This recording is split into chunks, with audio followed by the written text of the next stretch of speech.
Guys, तो केम छो બધા? I am Vivek Chauhan and I am back with a new vlog. So आज मैं आया हूँ जयपुर। तो जयपुर के जो होटल है, मैं कहाँ स्टे करने वाला हूँ और क्या क्या चीजें घूमने वाला हूँ, वो सब इस वीडियो में आप देखेंगे। So let's start the video.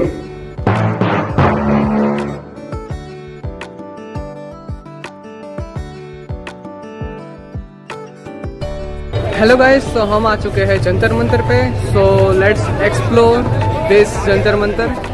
पहला जो अपना मोनूमेंट्स देखना है, इसको बोलते हैं जंतर मंतर। जंतर मंतर एक तरीके से जो नाम है ना, वो जादू टोने का सा नाम लगता है। तो जंतर मंतर क्या होता है, उसके अंदर कोई जादू वगैरह पिक्चर आया था उसके ऊपर। तो जो जंतर होता है सर, जंतर का मतलब होता है इंस्ट्रूमेंट। इंस्ट्रूमेंट का मतलब जो आपके सामने ये जो यंत्र बने हुए ना, इनको बोलते हैं जंतर। और मंत्र का मतलब होता है कैलकुलेशन। तो यहाँ पे राजाओं के टाइम में क्या होता था सर, कि इन यंत्रों के साथ में कैलकुलेशन हुआ करती थी। अब कैलकुलेशन किस प्रकार की होती थी कि जैसे कि कैलकुलेशन के अंदर एक तो आप यहाँ का जैसे लोकल टाइम कैलकुलेट कर सकते हो। एक तो सर यहाँ पे ये यंत्र है। एक यहाँ से कि जैसे अपने जो दिशा देखते हैं ना अपन, जैसे कि नॉर्थ किधर है, साउथ किधर है, ईस्ट वेस्ट, एक सर वो यहाँ पे यंत्र बना हुआ है। एक जैसे कोई भी बेबी बोन होता है, न्यू बेबी बोन होता है ना, तो बेबी जो बोन होता है उसका सनसेन क्या होता है, यानी कि सूर्य राशि।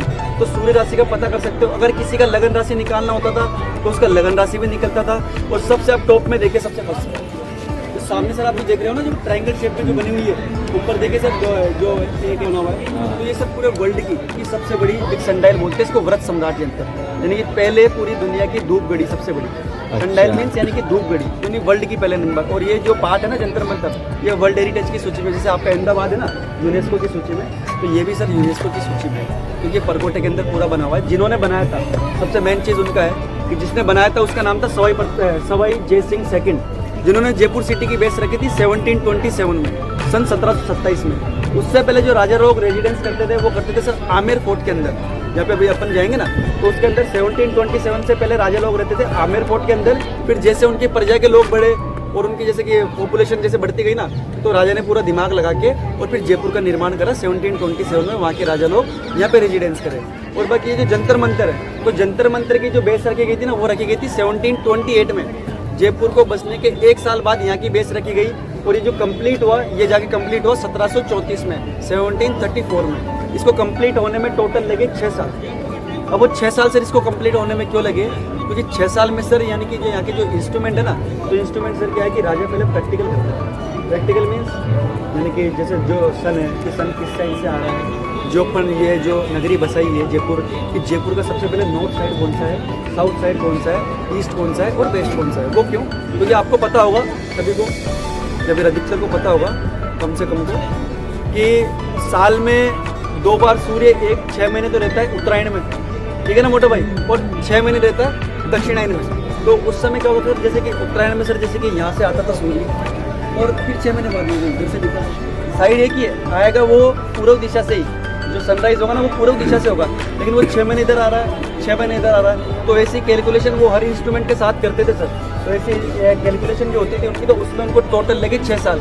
फिर उनको जैसे पता चला ना पूरा 6 साल के अंदर, फिर उन्होंने परमानेंटली इस टाइप के पूरे बना दिए। बाकी जो रेड के पत्थर देख रहे हो आप, ये रेड पत्थर है यहाँ का, जो लोकल पत्थर होता है ना, रेड स्टोन, जो लाल बलुआ पत्थर होता है, ये सिर्फ लाल बलुआ पत्थर से बने हुए। बाकी इनके ऊपर जो मार्बल आप देखोगे, तो ये मार्बल सर, आप अगर आगरा गए हो कभी, तो आगरा में ताजमहल बना हुआ है। जो ताजमहल के अंदर यूज में लिया हुआ है ना पूरा पत्थर, जो मकराना स्टोन जिसको बोलते हैं संगमरमर, तो वो सर राजस्थान से ही पूरा मकराना का स्टोन ताजमहल के अंदर गया था। और लेकिन ताजमहल के अंदर टोटल तो 18 प्रकार के हैं मार्बल, लेकिन जो सबसे ज़्यादा जो मार्बल है ना, तो वो मार्बल राजस्थान से गया था सबसे। और इससे पहले, इसको बनने से पहले जो ताजमहल बना था, तो ताजमहल को बनने से 20 साल पहले आमेर फोर्ट के अंदर आप जाओगे तो वहाँ पे शीश महल बना हुआ है, वो यानी कि उससे 20 साल पहले बन गया था। तो उस टाइम में जो एक्सपोर्ट इंपोर्ट का काम होता था, तो राजा लोग क्या करते थे, इस मार्बल के बदले इसको बेल्जियम में सेल करते थे, और उसके बदले परचेस करते थे ग्लास, शीशा। क्योंकि उस टाइम में यहाँ पे शीशा नहीं चलता था, उसी शीशे से पूरा शीश महल बना दिया। तो मोटा भाई सबसे जो फर्स्ट अपना जो इंस्ट्रूमेंट है ना,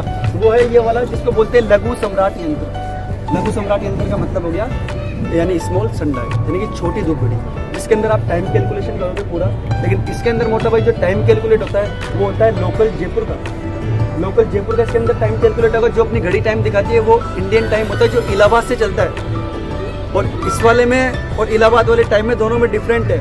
जो मिनिमम जो डिफरेंट रहता है मिनट्स में चलता है, वो तो मिनिमम चलता है 10 मिनट्स, और जो मैक्सिमम जाता है वो जाता है 41 मिनट्स। जो डिफरेंट टाइम होता है ना, तो डिफरेंट टाइम वहाँ पे मेंशन करके रखते हैं, 10 मिनट ऊपर है, 12 मिनट ऊपर है, 15, 20, 25, 30।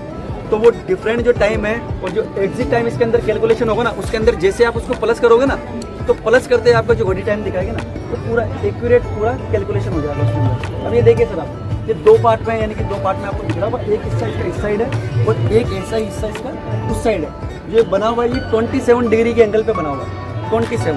अब आप सोच रहे हो उसको 28 भी बना सकते थे, 26 भी बना सकते थे, क्योंकि जो जयपुर बसा हुआ है ना, तो वो जयपुर 27 डिग्री के एंगल पे बसा हुआ है सर। और जो जयपुर का जो लॉन्गिट्यूड है वो है 75 डिग्री। तो इसके जो 2 पार्ट है, वो वाला जो पार्ट है ना इसका फर्स्ट, उसको बोलते हैं एम वाला पार्ट। सुबह 6 बजे से लेके और दोपहर के 12 बजे तक जो इसका काम करता है पार्ट 6 घंटे का, वो इसका एम वाला पार्ट काम करता है। फिर 12 बजे से लेकर शाम को 6 बजे तक जो इसका पार्ट काम करेगा वो करेगा पीएम वाला पार्ट। टाइम कैलकुलेशन हो रहा ना, वो हो रहा है पीएम के अंदर।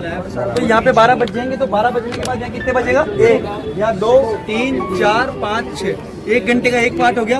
अब 1 घंटे में कितनी मिनट होती है, 60। तो 60 को 4 जगह डिवाइडेशन किया हुआ 15 मिनट के अंदर, तो 15, 30, 45, 60। तो 15 मिनट को 3 जगह डिवाइडेशन किया हुआ 5-5 मिनट, 5, 10, 15। फिर 1-1 मिनट, 1, 2, 3, 4, 5। फिर नीचे सेकंड से 1 मिनट में 60 सेकंड होती है, तो 60 को 3 जगह डिवाइडेशन किया हुआ है 20 × 3 = 60। तो यहाँ पे जो टाइम कैलकुलेशन होगा वो होगा 20 सेकंड्स तक का। तो सर यहाँ बच जाएगी अपनी 1, यहाँ बजेगी 2 बजने के बाद हम 15, 30, 35, 36, 37, 38, 39। तो अभी जो जयपुर का लोकल टाइम हो रहा है वो हो रहा है 2:39। जैसे आप उसमें 10 प्लस करोगे तो 2:50 बिल्कुल एक्यूरेट टाइम आएगा। ये सर जो सेकंड इंस्ट्रूमेंट है अपने लिए, सेकंड इंस्ट्रूमेंट है, इसको बोलते हैं ध्रुव पट्टिका यंत्र। ध्रुव पट्टिका यानी कि आपने ध्रुव को सुना होगा, ध्रुव तारा होता है हमेशा, वो कौन सी दिशा में होता है, उत्तर दिशा में, नॉर्थ स्टार होता है वो।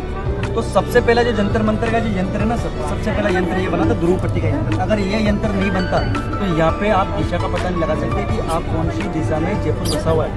तो ये एरो वाला आप जो निशान देख रहे हो ना सर, ये नाइट में वर्क करता है। जैसे आप यहाँ पे थोड़ा डाउन होके और यहाँ बिल्कुल एरो के सामने देखोगे ना सर, बिल्कुल सामने, तो आपको यहाँ का पोल स्टार नजर आएगा हमेशा इसी दिशा में, क्योंकि ये हो गया जयपुर का उत्तर, और ये वाला हो गया दक्षिण, और ये वाला हो गया पूर्व, और ये वाला हो गया पश्चिम। तो ये सब दिशा देखने के काम में आता था, यही फर्स्ट इंस्ट्रूमेंट। इसको बोलते हैं सर नाड़ी वल्ले यंत्र। नाड़ी वल्ले यंत्र इसको इसलिए बोलते हैं क्योंकि 2 पार्ट में बना हुआ है सर। ये वाला जो पार्ट है आप इसको ये बोल सकते हो, जस्ट इसके आप बैक साइड में जाओगे ना, वो है बी पार्ट, क्योंकि इसका जो बैक वाला पार्ट है वो है उत्तरायण, और इसको बोलते हैं दक्षिणायन, क्योंकि 6 महीने सूर्य उत्तरायण में रहता है और 6 महीने दक्षिणायन में। अभी जो चल रहा है ना सूर्य, वो चल रहा है दक्षिणायन में। 21 मार्च से लेकर 23 सितंबर से चलता है उत्तरायण में, 23 सितंबर से लेकर 20 मार्च तक चलता है दक्षिणायन में। लेकिन साल के ऐसे 2 दिन होते हैं जिस दिन ये कन्वर्ट होता है ना उत्तरायण से दक्षिणायन, तो वो दिन भी काफी बड़े होते हैं, और उस दिन सूर्य ना तो उत्तरायण में रहता है ना दक्षिणायन में रहता है, बिल्कुल इक्वेटर लाइन पे। तो उस दिन वो है 2 दिन, एक तो 21 मार्च और एक 23 सितंबर। तो ये वाला पार्ट कैसे काम करता है सर, बीच में आप देखिए पूरा गोल आकार में बना हुआ है 360 डिग्री के एंगल पे, 360 डिग्री के एंगल पे पूरी वॉच बनी हुई है। बीच में आपको जो नीडल दिख रही है ना सर, हम नीडल का आप निशान देखिए सर, कितना दिखा आपको। तो यहाँ पे कितने बजे 12, यहाँ कितने बजे 1, ये कितने बजे 2, 15 मिनट ये हो गई, 15 हो गई 30, या 35 या 40। लगभग अभी जो टाइम हो रहा है जयपुर का लोकल वो हो रहा है 2:42 के आसपास। इसको बनाने का मेन मकसद क्या था राजा? तो सबसे पहले आप मुझे एक बात बताइए कि कोई भी बेबी बच्चा जो बोर्न होता है तो सबसे पहले अपन उसकी क्या चीज़ नोटिस करते हैं? टाइम। टाइम के बाद में अपन उसके क्या नोटिस करते हैं? टाइम तो सर महीना, क्योंकि जब तक महीने का पता नहीं चलेगा ना, जब तक आप राशि निकाल नहीं सकते। जो टाइम होता है ना, तो टाइम के अकॉर्डिंग तो अपन निकालते हैं जो अपना जो मून होता है ना, मून शाइन, कि जैसे कि इसका कौन से अक्षर पे नाम आएगा, कि जैसे किसी का तय पे नाम है तो तय पे उसकी क्या राशि हो गई? तुला। जैसे किसी का मैं पे नाम है तो उसकी हो गई लियो, सिंह राशि। किसी का ए पे है तो उसकी हो गई एरिस, यानी कि मेष राशि, वो चीज़। फिर उसके बाद में अपन सबसे मेन चीज़ उसके अंदर नोटिस करते हैं कि जो बेबी बोर्न हुआ है वो उत्तरायण समय में हुआ है या दक्षिणायन समय में हुआ है। बेसिक सी बात है सर, होता है ना। तो उत्तरायण में हुआ है, दक्षिणायन में, वो चीज़ भी अपन उसकी नोटिस करते हैं। फिर वो नोटिस करने के बाद अपन उस चीज़ का पता लगाते हैं कि इस महीने में हुआ है, तो इस महीने में जो सूर्य है वो कौन सी राशि में, तो वो राशि अपन उसकी कैलकुलेशन करते हैं। तो ये क्या बन गई? एक तरीके की जन्म कुंडली।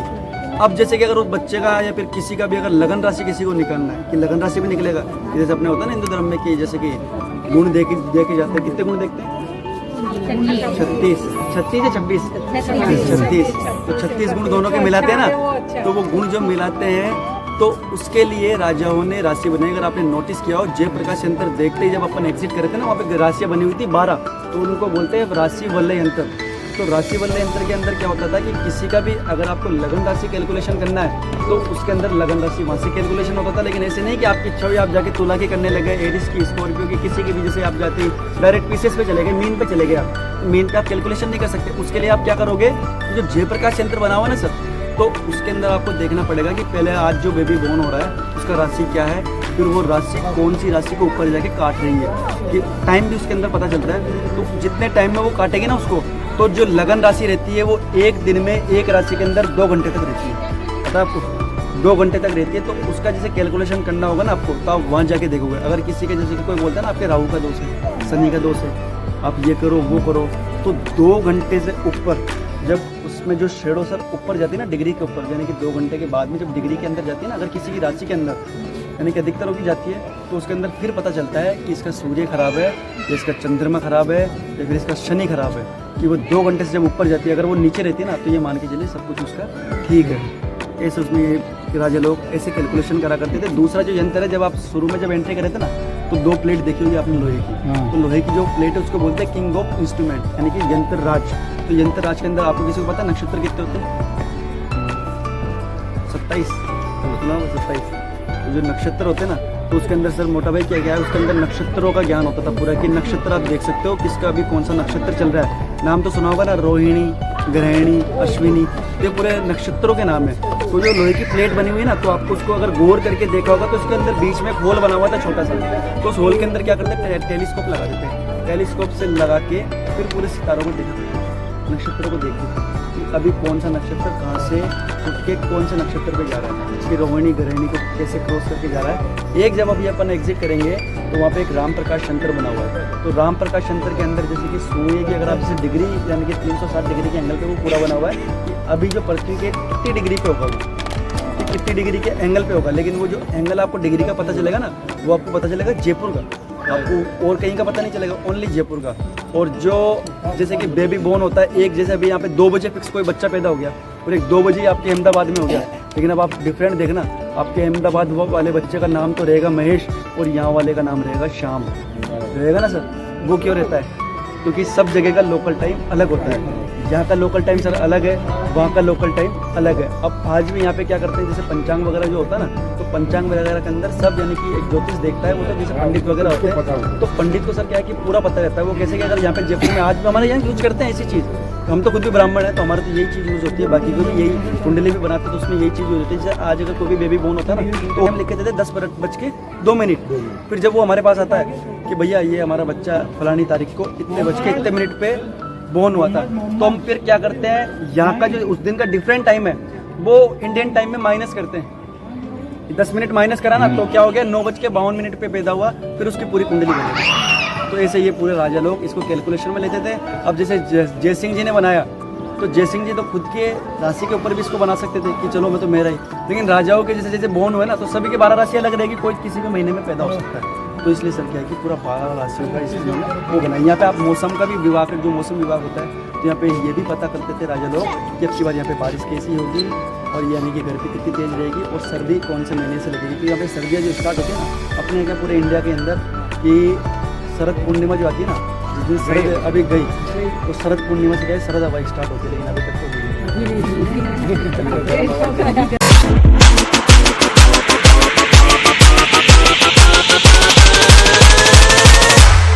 Pick up the phone.